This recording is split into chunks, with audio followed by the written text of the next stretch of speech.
Picture this. You're sitting in a quiet room, perhaps with a cup of tea in your hands, and I want to share with you one of the most powerful transformation stories ever told. It's about a man who thought he was saving the world, but was actually destroying everything he touched. And it's about discovering that sometimes the very love we pour out can become the chains that bind the people we care about most. Let me take you back 2,000 years, to a dusty road outside Damascus, where a brilliant, passionate man named Saul was about to have his entire world turned upside down. Saul wasn't just any ordinary person. He was the kind of man who excelled at everything, highly educated, deeply religious, absolutely convinced he was on the right side of history.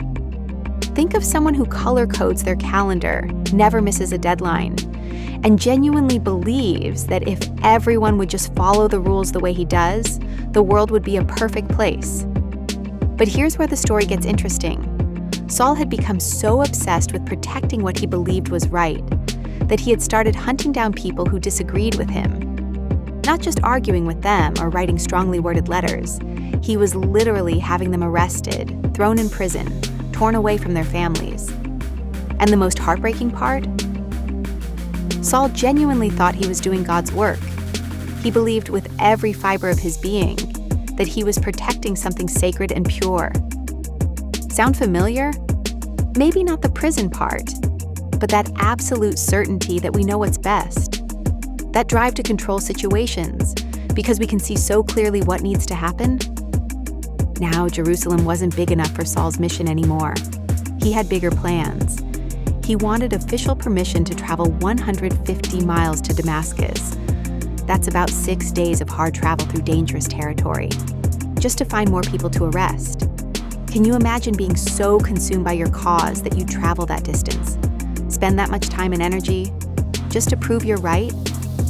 So there he was, riding toward Damascus with official arrest warrants in his bags, absolutely convinced he was about to make the world a better place. The families in Damascus had no idea what was coming their way, but something else was approaching that road that day. Something Saul never could have expected. It happened at noon, when the Middle Eastern sun was already blazing hot. Suddenly, a light exploded around Saul that was brighter than the sun itself. Not a gentle, warm glow. This was like a cosmic flashbulb that knocked him completely off his horse and flat on his face in the dirt. And then, in the midst of all that overwhelming light came a voice that knew his name, that had been watching everything he'd done, that carried a pain so deep it would haunt Saul for the rest of his life. Saul, Saul, why are you persecuting me? Can you hear the heartbreak in that voice? Not anger, not judgment, just this profound sadness. Why are you persecuting me? Saul, probably terrified and completely confused, managed to ask, "Who are you?" And the answer changed everything. "I am Jesus, the one you are persecuting." In that moment, Saul realized that every person he had arrested, every family he had torn apart, every act of violence he had committed in the name of protecting God, he had been doing it to Jesus himself. The very person he thought he was serving had been the victim of his service. When Saul tried to open his eyes, he couldn't see anything. The man who had been so certain of his vision was now completely blind. For 3 days, he sat in darkness. No food, no water, no sight. Just the echo of that voice and the crushing weight of understanding what he had actually been doing. But this isn't just a story about one man's dramatic wake-up call 2,000 years ago. This is a story about all of us, about how the very love and passion that drives us to protect and help can sometimes become the thing that hurts the people we care about most. Let me tell you about someone I'll call Kim, a woman whose story might sound surprisingly familiar. Kim had been what you'd call a devoted mother for over a decade. She managed her husband's challenging work schedule, advocated tirelessly for her son who had learning differences, and basically made everyone else's problems her own personal mission to solve. She genuinely believed that if she just worked hard enough, planned well enough, sacrificed enough of herself, she could create a perfect life for her family. But something happened that stopped Kim in her tracks.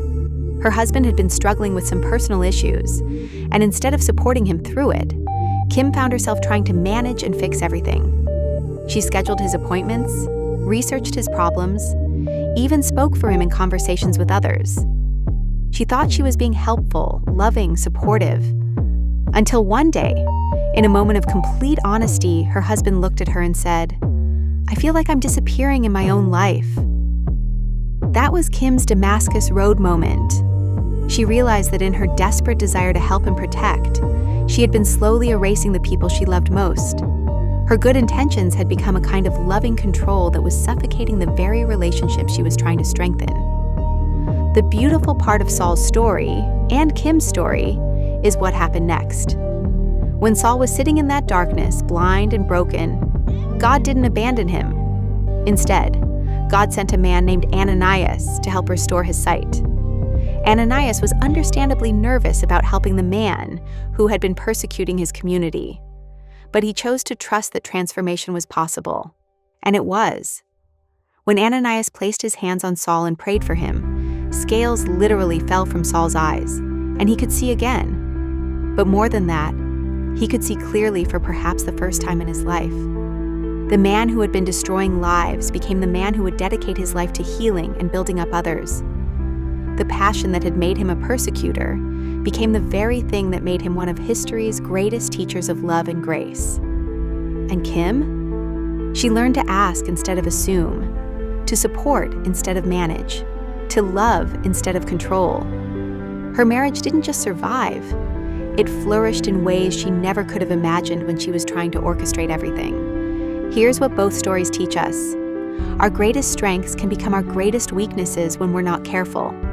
Our deepest love can become our most harmful control when we forget that the people we care about are not problems to be solved, but individuals to be respected and supported.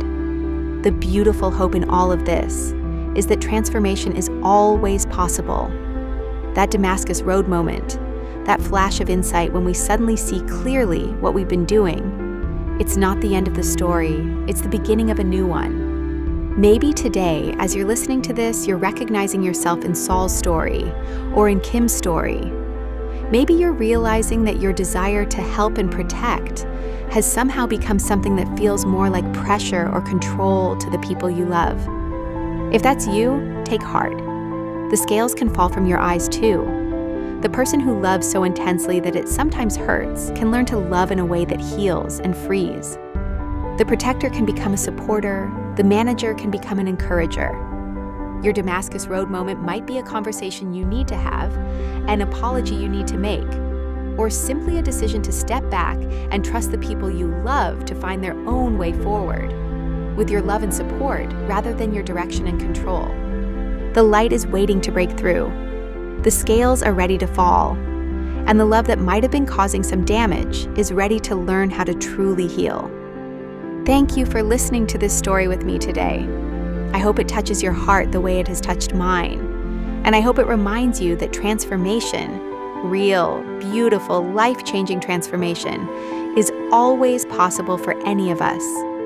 The question isn't whether you love deeply. Clearly you do. The question is whether you're ready to let that love become even more beautiful than it already is.